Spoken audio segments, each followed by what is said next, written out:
Imong mahuna-hunaan dol kung angay na ba kang magminyo. Uy, nga nung namay mga inana, uy. Tungkol sa iyahang ginaingon nga palagi, di ba? Ikaw, minyo naman dyan ka, no? Minyo, ikaw, minyo na po ka. Minyo man dyan ka. Minyo na sa usag-usa. Oo, sige. Your question. Sa may mga kanang, para sa imuha, sa may sinyales nga angay na kang magminyo. Ay, wow. Nagkupot na kang gabo.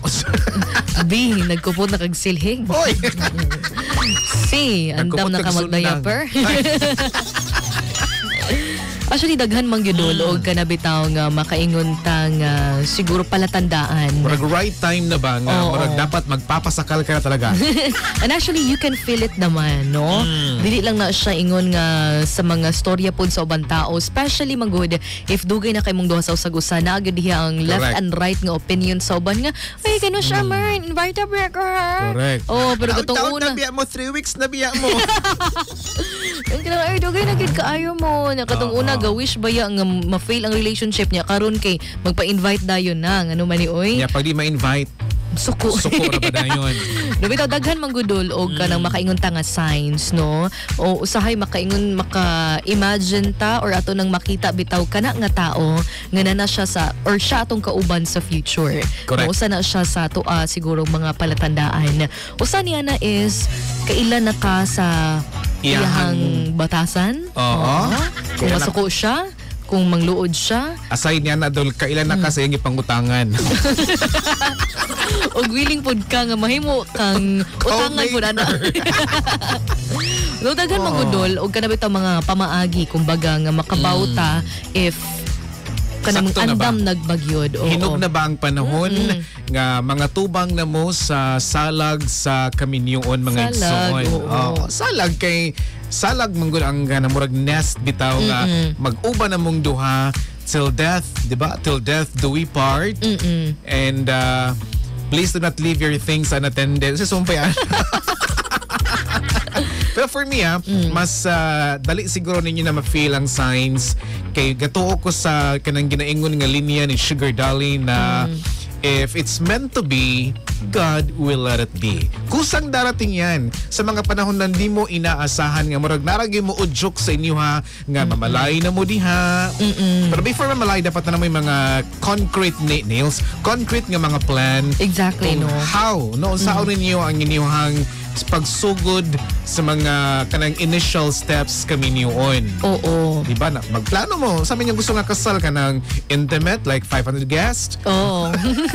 Or garden nga sulod sa function hall, diba? Pwede siya. Or beach wedding nga namo sa pool, diba? Pwede siya. Diba? Actually, dapat nanagid mo i-plan dol, no? When mo enter na mo ana nga another stage of your relationship. And of course, backspace man gina siya. Oo. Wala delete ha. Of course, wala dili gyud biro no gikan sa planning, gikan sa preparation. Oo. That's why if you have plans na again going back to the question, imo mo gyud nang ma-feel if it is the right time already. At the same time, pangayo apod ang iyahang guidance. No? Nga, kadang mo na bagid ni ang sign Lord. No? Mag-ask bataw ka if mo na bagid ni nga tao. And if iyahang tubag maunag tao ni. bagid ka hani.